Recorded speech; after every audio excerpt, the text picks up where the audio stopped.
every way time behaves strangely in space. Space is complicated. We make it simple. Time isn't a constant.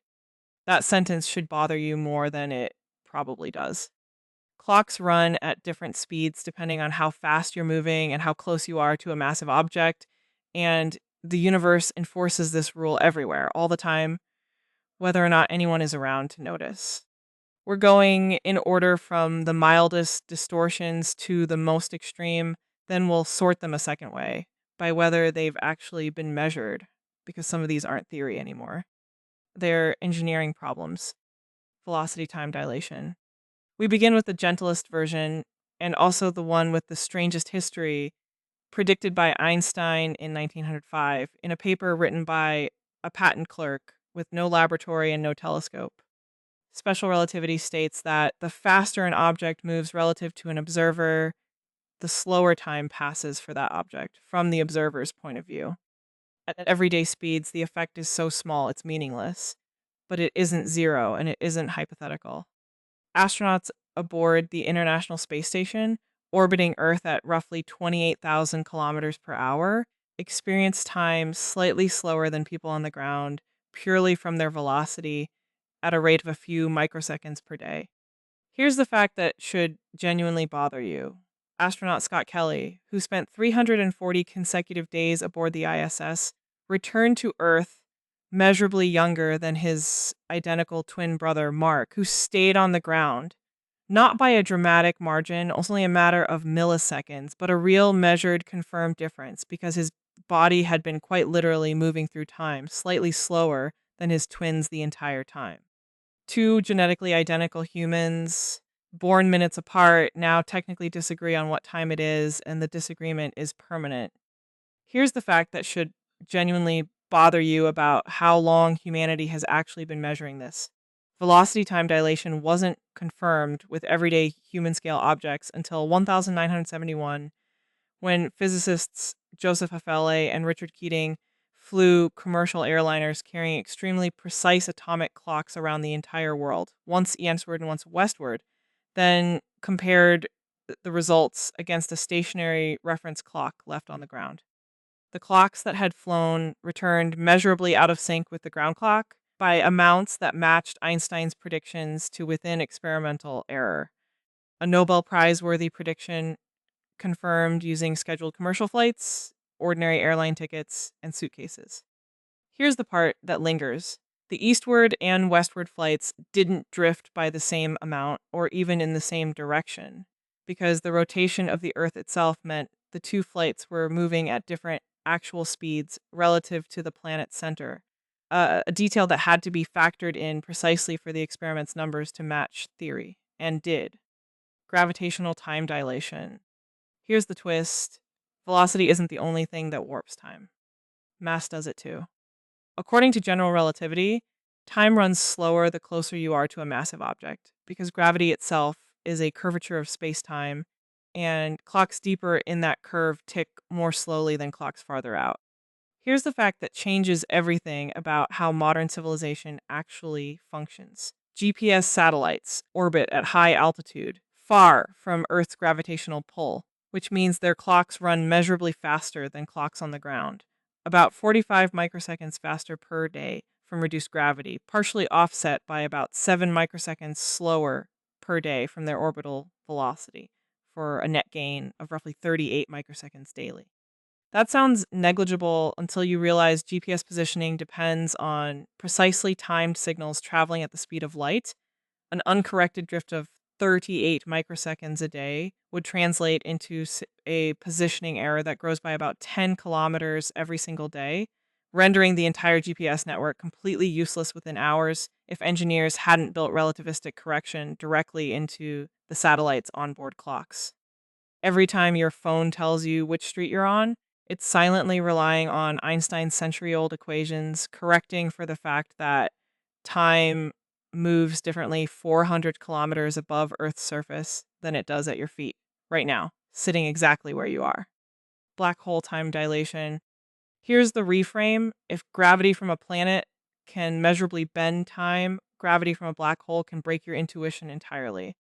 As you approach a black hole's event horizon, Time dilation doesn't just increase gradually, it approaches infinity. To a distant observer watching an object fall toward a black hole, that object appears to slow down more and more as it nears the horizon, its light stretching and dimming, never quite visibly crossing the boundary at all, frozen in an ever slower approach that technically never finishes from the outside observer's point of view. From the falling object's own perspective, however, nothing unusual happens. It crosses the horizon in a completely normal, finite amount of time, feeling no dramatic shift at all. Here's the fact that should genuinely unsettle you. These two descriptions are both correct simultaneously for the same event, depending entirely on who's watching.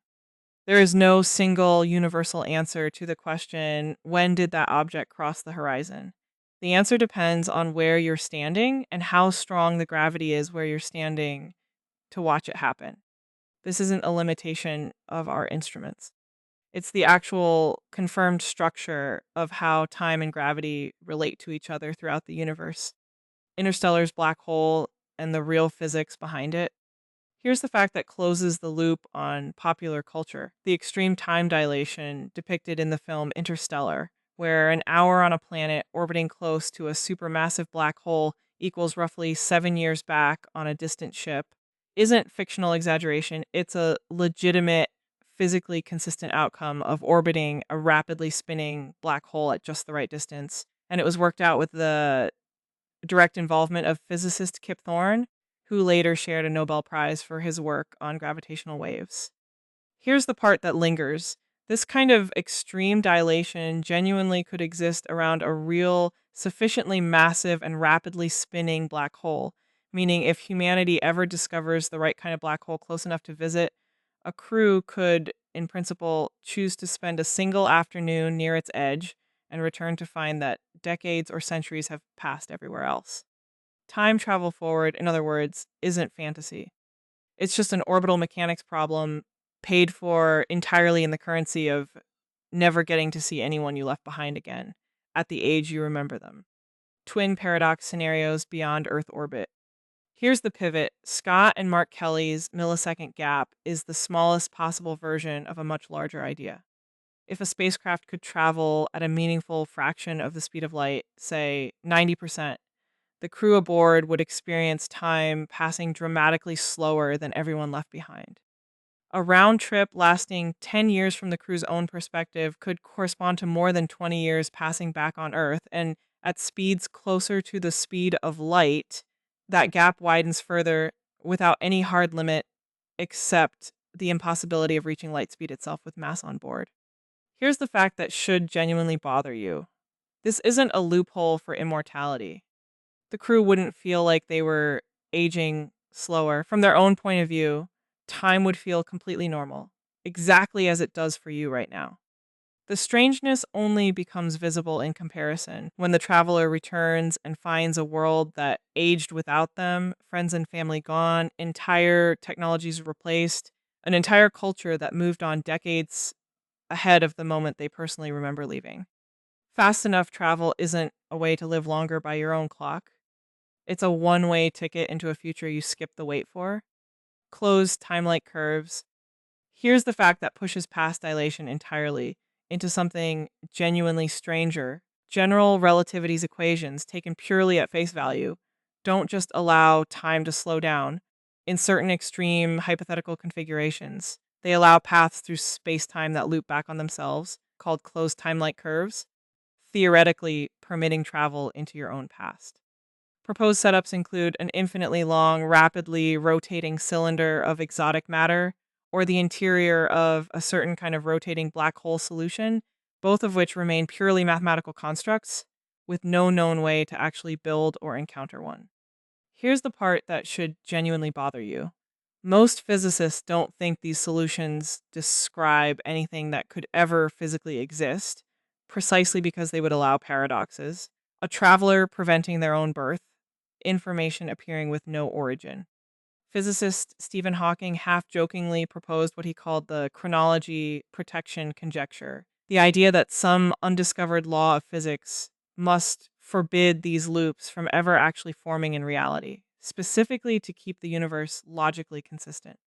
Nobody has proven that conjecture. Nobody has disproven it either. The equations that predict GPS satellites' clock corrections with mind bending precision are the exact same equations that, pushed to their extreme, arguably permit time travel into the past. And the only thing stopping us from taking that second prediction seriously is a hunch that reality wouldn't allow the resulting contradictions. The relativity of simultaneity. Here's the fact that closes this list on its most quietly disorienting note, because it doesn't even require extreme speed or extreme gravity to be true. It's already happening to you right now in a way you'll never personally notice. According to special relativity, two events that appear simultaneous to one observer can appear to happen in a different order entirely to a second observer moving relative to the first, and there is no experiment anywhere that can determine which observer is objectively correct. Both perspectives are equally valid descriptions of the same underlying reality. Physicists sometimes illustrate this with a thought experiment called the Andromeda paradox. Two people walking past each other on a sidewalk, moving at ordinary human walking speeds in opposite directions, are technically calculating a different present moment for a hypothetical civilization on a planet near the Andromeda galaxy, 2.5 million light years away, a difference amounting to several days, purely because of their tiny relative walking speed, multiplied across an enormous distance. Here's the part that should genuinely bother you. This isn't a measurement error or a limitation of clocks. There is no single universal now shared by the entire universe at all. Every observer moving at every different speed is technically entitled to their own equally valid version of simultaneous. And the only reason you've never noticed this in daily life is that earthbound walking speeds make the effect too microscopically small to matter for anything nearby. Muon time dilation. Here's a confirmation of this whole idea that's been raining down on you your entire life without you noticing.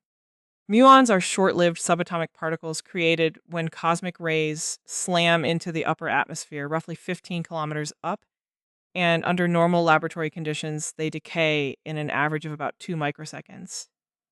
Nowhere near enough time, even traveling near the speed of light, to physically reach the ground before falling apart. And yet, muons are detected at sea level in large numbers, constantly striking detectors set up specifically to catch them. Here's the fact that resolves the apparent contradiction. Because these muons are moving at roughly 99 point something percent of the speed of light, time dilation stretches their effective lifespan, from our point of view on the ground, by a large enough factor that a meaningful fraction of them survive the trip. From the muon's own point of view, it isn't living longer at all. Instead, the 15-kilometer trip through the atmosphere appears dramatically shortened, compressed by the same relativistic effect viewed from the opposite direction. Here's the part that lingers. This experiment is simple enough that university physics students routinely reproduce it with basic detector kits, meaning some of the most direct, hands-on evidence for special relativity isn't locked away in a national laboratory.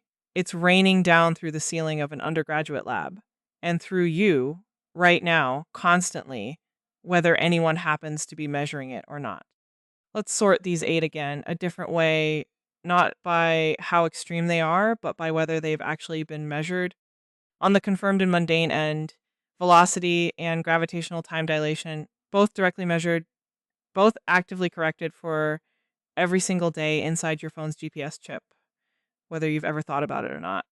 On the confirmed and personal end, the Kelly twins, a real measured age gap between two real human beings, proof that this isn't abstract math but a lived biological fact. On the theoretically sound but unvisited end, black hole time dilation and interstellar style extreme dilation, mathematically solid, consistent with everything we've confirmed at smaller scales, but never yet tested at the extremes because no human has traveled anywhere near a black hole. On the purely speculative end, closed timelike curves mathematically permitted by the same equations, but almost universally suspected to be forbidden by some deeper law we simply haven't found yet. It's worth being precise about one thing before we close, because it's the detail most people get wrong when they first learn about this topic. None of this means time is an illusion or that it doesn't really pass. Every observer described in this video experiences time flowing perfectly normally from their own point of view. A clock never feels like it's slowing down to the person holding it, no matter how fast they're moving or how deep in a gravity well they are. What changes is only the comparison between different observers, never the internal experience of any single one of them. That distinction is exactly why the effect is so easy to overlook in daily life and so hard to intuit even once you understand the math. You will never personally feel your own time dilating, only ever discover after the fact that you've drifted out of sync with someone who took a different path through spacetime than you did. Here's the last thing worth sitting with. You are, at this exact moment, aging very slightly faster than the people orbiting above you in the space station, and very slightly slower than the electrons in your phone's GPS chip believe you to be, and neither of those facts requires anything exotic at all. Just gravity and velocity, and the simple, confirmed, unavoidable rule that time was never one universal thing running the same way for everyone, everywhere. It only felt that way because you've never moved fast enough or gotten close enough to something massive enough to notice the disagreement. Not bad for stick figures on a rock.